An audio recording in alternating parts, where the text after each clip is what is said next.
ready to keep you company wherever you are. Carte Blanche, the podcast, brings you immersive, hard-hitting stories anytime, anywhere, every week. Another week, another jam-packed episode of the WholeWeek Wrap with Daily Maverick and Carte Blanche.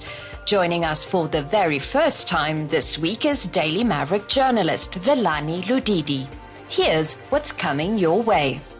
From Khayelitsha shootout to courtroom misfire, why an open and closed case was scrapped from the roll. Later, a worsening scholar transport crisis is putting our children at risk. Then, xenophobic bullies take aim at a Miss SA contestant, while xenophobes in the UK wreak havoc. I've worked at a previous newspaper where we had a dedicated 2 pages every Thursday we used to call Horror Affairs. And an Olympics of a different kind as space geeks unite in Cape Town. But first, the Umkhonto weSizwe party continues making headlines for all the wrong reasons. This time for its seemingly out-of-the-blue decision to oust at least 15 of its MPs. The party says this was always the plan, but others warn this has the makings of an aggressive takeover. Hi, Velani. Welcome to the WholeWeek Wrap. This is your first time with us, and I'm so excited to have another Daily Maverick voice on the show. Firstly, how are you doing? Hi, I'm good. Thank you. Cold in Cape Town. We've had some dams breaking and flooding in some areas outside of the Western Cape. But yeah, I'm doing good. Now, on Thursday afternoon, without warning, the MK party fired 15 of its members of parliament. At least that's what they say. Some said 18, there was even 20. But late Thursday evening, the party released a statement saying that the media got it all wrong and that these MPs knew on the 25th of June when they were sworn in that they wouldn't be in these positions for very long and that this was an attempt by the party to clean house of individuals it described as saboteurs in their statement. So firstly, what is really going on here? It was a surprise turn of events when this revelation came out that there will be MPs that would be removed. So what basically happened is that according to the MK, there are 18 MPs who were told that you guys are MPs. It was recorded incorrectly. You should not be there, so you will be replaced. So there were the 15 that went ahead and were sworn in, including former High Court judge, who now goes by the name of Dr. John Carte. So the MK said that they warned their members that they do not need to take up their seats. So they said that there were 4 others who decided, no, we won't take them, saying that there was an error or some sabotage. They even said that they didn't want former President Zuma to be on their list. And for me, it was surprising because the MK defended former President Jacob Zuma and said that they want him in parliament. So when they said that their strategy was to introduce him later, like they did with Dr. John Carte, it was kind of confusing and surprising given that they defended him and wanted him in parliament. I think also this is just a glimpse of what is happening internally in the MK. You have seen the list of people who are now going to replace these MPs. We see the names of the likes of former Transnet and Eskom boss, Brian Molefe, former Prasa boss, Blackie Montana, and then I also saw some familiar surnames, like there's a name, 2 surnames which are similar to that of the chief whip, and there are allegations inside from MK that the chief whip in parliament is actually appointing family members and relatives. Now, it seems that the culling, so to speak, of these MPs is that it was primarily driven by Duduzile Samputla Zuma and, of course, also Secretary General Sihle Ngubane. And early reports claim that party leader and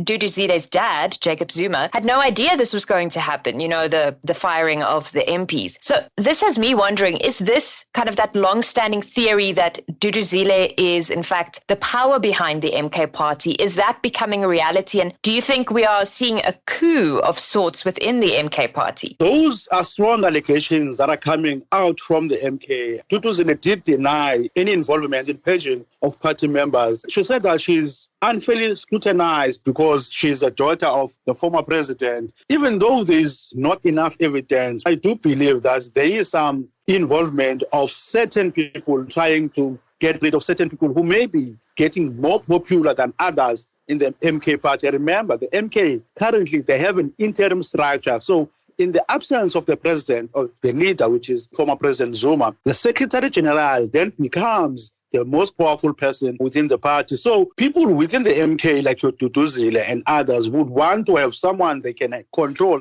Khayelitsha was once again rocked by a deadly gun battle on Monday, the 5th of August, after law enforcement pounced on a suspected CIT heist gang. It was a massive operation resulting in several arrests, the discovery of AK-47 rifles, R5 rifles, 9mm pistols, and improvised explosive devices. But what was deemed to be a cut-and-dry case soon turned into a police blunder, as arresting officers seemingly failed to follow protocol, resulting in all suspects walking free. Now, let's move on to the Western Cape. And this week's show is also focusing quite a lot on the Western Cape. And firstly, let's get into the massive shootout in Khayelitsha that left 8 would-be cash-in-transit heist suspects dead. We also saw 5 arrests stemming from this very dramatic incident. And I understand that you were following this case quite closely when 3 of the suspects made their first appearance. But then, surprisingly, on Thursday, we learned that the case was then struck off the roll. So what went wrong? South African law is clear that a suspect must be brought before court within 48 hours. It came as a surprise to me when the statement from the Hawks came out that the arrested individuals will be appearing on Thursday. Remember, they were arrested on Monday evening, meaning Tuesday and Wednesday was that 48-hour period. And they had to bring them to court during that time. I don't know how the police would make such a blunder and such a high-profile case. 8 people killed, automatic rifles, dangerous arms, bombs found, and then you mess up a case like this. I heard the provincial commissioner, General Patekile, saying that all is not lost. Yes, they fumbled this case, but they have a strong case against these individuals, linking them in other cash heists in transit. So the Western Cape Community Safety MEC also saying this is unacceptable. Can you tell us a bit more about the police operation that led to the initial crackdown on this gang? Because it was quite an intense operation. I read some of the neighbors who were interviewed by media saying that some of the cops burst into their house and were kind of aiming at these guys and shooting at them through their windows, and it sounded like a war zone. So tell us a bit about the operation itself. Yes, luckily I'm also one of those who got to speak with some of the neighbors who actually did say it sounded like the movies when their kids are watching movies involving soldiers. And we saw also some videos taken by residents of the shooting. You could hear the gunshots that were going off. So police received a tip-off. This was an intelligence-driven operation, and also it involved some private security companies. They received a tip-off about these plans that are happening where alleged criminals are planning to commit CIT robbery. And then they acted on that. And when they came to Khayelitsha, they got to this house where these individuals were in, and police then said they started shooting at them, and the police fired back and resulted in the 8 deaths. But community members in Khayelitsha were saying that whenever there is like many cars in this particular street, they just know that something bad is going to happen. Sometimes they will hear gunshots where people are firing in the sky. And the community saying they assume that maybe it's celebration for a cash in transit that went well. But they say that they want more of these operations. They want more police on the ground where they would search houses. The police must really try to be proactive, because where do these criminals get such high caliber guns? Where do they get the ammunition? Where do they get the bombs? And why can't they intercept those purchases of these guns or those exchanges? So there is a lot more of what the new police minister, Sankaree-Govender, has to do in terms of crime intelligence. And you've just mentioned the new minister, and with him coming into this position, do you sense there might be a change in strategy maybe compared to what Carte has done for many years? Because as Carte Blanche, we've also covered the Cape Flats extensively over the years, and the communities keep saying, please, government, you need to change the way you're doing things, because whatever you are doing is not working. Look, if I were to judge the new minister based on his previous portfolio, I would say yes, I do think that it will bring the much needed change, because remember, when you went to water and sanitation, what he found there, even though he did not entirely fix that portfolio, he did make some good changes and stabilize that portfolio. Look, Minister Pegitele, he has his miscomings. I also have been critical of him, but he has made some high-profile arrests before he left that portfolio. But generally, the SAPS is in shambles. So there's a lot of work to be done in trying to stabilize and get the police to do more police work. On a cold day in July, just after 2 p.m., an 11-year-old Khayelitsha boy was kicked off a Golden Arrow bus for allegedly not having a ticket. That bus was meant to take him home that day, a journey of at least 70 kilometers. Instead, the youngster had to walk several kilometers and rely on the kindness of others to complete the lengthy journey. Shortly before 10 p.m. that night, he finally arrived home. His story is just one of thousands of children across South Africa left stranded by inadequate scholar transport systems.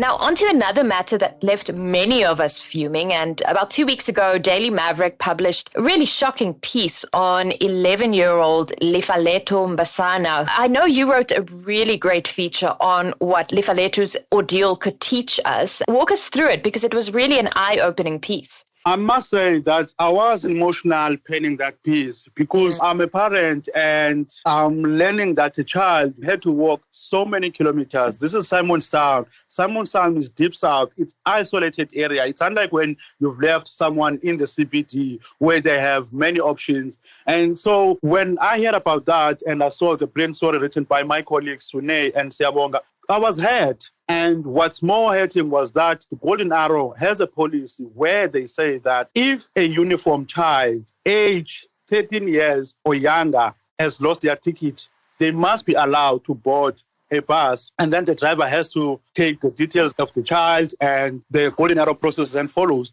And also hearing that there was someone or a sibling who tried to actually pay on behalf of this kid. But this incident is also highlighting the spatial planning that still exists in Cape Town and in other towns across South Africa. If a child is studying at Simonstown from Khayelitsha, now imagine what time does this child wake up? What's their concentration span? There should be changes in policy. Build social housing closer to CBDs. People want quality education, which unfortunately the quality of education in Western Cape, in all other provinces in South Africa, is dependent on class and sometimes race. So a school in Khayelitsha is not the same as a school in Simonstown. If I too had the opportunity to send my kid to a school in Simonstown, I would take it. So this was the really disheartening thing. And I'm hoping that we have learned something from this and that the driver has also learned something. Humanity, compassion, we should have done better. We actually failed that child. Yeah. And for me, the fact that the Western Cape Department of Education doesn't have a proper record of how many learners rely on public transport really tells me exactly where this matter features on its list of priorities. And the fact that children like Lefaleto have to make that arduous 50-kilometer journey every day without dedicated school transport is just heartbreaking. But also us as individuals, when you see a child with a school bag walking, like, what does it say to you? Why can't you think and hey, let me stop for this kid? What's happening? Like, we need to do better. We need to do better for our kid. It's a kid. I understand that there is fear because we are living in a world where there's criminality. So people are scared to assist because you don't know what you could get into. But in a road like that, isolated, and also you can see that the child is tired, I think we should have done better. Now, before we wrap up this conversation, I want you to quickly tell us a bit more about the Walking Bus Project, because I found that it was like a little glimmer of hope in your piece that you wrote. And it's perhaps something that I think government should really expand upon and really as soon as possible. So this project, remember, Cape Town is gang-ridden. And there was this project where now parents and other volunteers would walk kids to buses, and there will be others who are standing outside the school when the school is out, and then they would walk these kids into the buses, ensuring that every child is accounted for, make sure that they are safe and that they are not caught up in gangs. Because remember, gangs in Cape Town also target the school kids where they would want to use them hiding their guns and also maybe moving their drugs. So there's this project where parents volunteered. my suggestion was that have a similar project. Why not use the same volunteers? It's a quick and easy project that just needs dedication and commitment from the policymaker. This past weekend, the Miss SA finals had many South Africans glued to their screens. But the drama started long before the big night, with former Miss SA finalist Chidima Adetshina withdrawing from the glitzy competition on Thursday. Her exit comes after a relentless online campaign in which some South Africans questioned the model's citizenship. Born to a Nigerian father and a Mozambican mother, the Department of Home Affairs now claims Adetshina's mother could be guilty of identity theft. Where this dramatic revelation leaves the beauty pageant hopeful's citizenship status is up for debate. But one thing is clear, the Department of Home Affairs is in crisis. Now, onto a story that really shook social media users and beauty pageant enthusiasts, even internationally. Last week, we saw that one of the contestants was embroiled in a very ugly debate about her citizenship. This after several xenophobes, we can't put it any other way, after several xenophobes said she's not, quote, a true blood South African, unquote, whatever the hell that means, because her parents weren't South African. But now the matter has taken a more sinister turn after the Department of Home Affairs stated on Wednesday that Soweto-born Chidima Adetshina's mom possibly committed identity theft. I mean, what a blow out of nowhere. So this speaks to the issue of Home Affairs. I've worked at a previous newspaper where we had a dedicated 2 pages every Thursday. We used to call Horror Affairs, the stories of people who lost their IDs or who could not get IDs, with their identity stolen, people who say accounts were opened on their behalf. We've had people who have killed themselves because they could not secure IDs. And this goes back to the corruption and the maladministration at Home Affairs, because Titi's mother did not just pick up an ID and say, if she is indeed involved in this, she must also face the consequences equally. The people at Home Affairs must face consequences. They are corrupt, and corruption needs to be rooted out. So when we argue about this, we cannot absolve Home Affairs of their wrongdoings. It was unfortunate that this young woman experienced this bullying. So I hope this new Home Affairs minister will get to the bottom of this and will clean out Home Affairs, because I've seen this. So I hope the authorities are not going to use this to gain cheap points. They will actually deal with the system failures and actually address what is happening at Home Affairs. Last week, tensions peaked throughout several streets across the United Kingdom. Shops and businesses closed early, windows and doors were boarded up, and residents fled for safety. This as far-right and anti-immigration groups threatened violence against predominantly Muslim neighborhoods in response to the 29th July stabbing deaths of 6-year-old B.B. King, 7-year-old Elsie Dot Stancombe, and 9-year-old Alice De Silva Aguiar at a Taylor Swift-themed dance event. Fueled by misinformation in which it was wrongfully claimed that the suspect was an illegal immigrant, the UK witnessed the worst unrest it had seen in more than a decade. So, could this be a sign of things to come? I've been following this very closely as the UK has been dealing with violent protests in recent days. At the time of this recording, things were still far from simmering down, with government holding a third emergency meeting to find a solution. Several countries have now also issued travel advisories urging people to avoid traveling to the UK where possible. What do you make of this? I mean, these far-right protests have just shaken so many parts of the United Kingdom, and it's almost as though we're looking into a crystal ball, so to speak, and it's a warning to us about what could potentially happen if we let people who have xenophobic sentiments run free. And you look at what is happening in the UK. Social media is involved. And I must also mention this. I spoke to the minister and presidency. I did ask a question about the conduct of cabinet ministers on social media. And she did say that they are actually now going to induct ministers on social media policy, what not to post on social media. So it's going to happen later this month or early next month. So The riots in the UK, these have been the worst unrest the UK has seen in a decade. And this was fueled by misinformation online and the far-right anti-immigration sentiment. Almost 500 people have been arrested. And last time I read was 150 charged over the unrest in towns and cities across England and Northern Ireland. And you look at the people who have been arrested. There's this anti-immigration happening in these countries. And it's going to spread because it starts with people saying that, no, we want what's best for our country and people are taking our jobs. So we really need to try to do better in our politics. And there's this rise of misinformation on social media. People should actually try and verify what they read. There are so many mechanisms they can use to verify information. I mean, there are AI tools now which manufacture events, and that could start wars. So we really need to be careful on what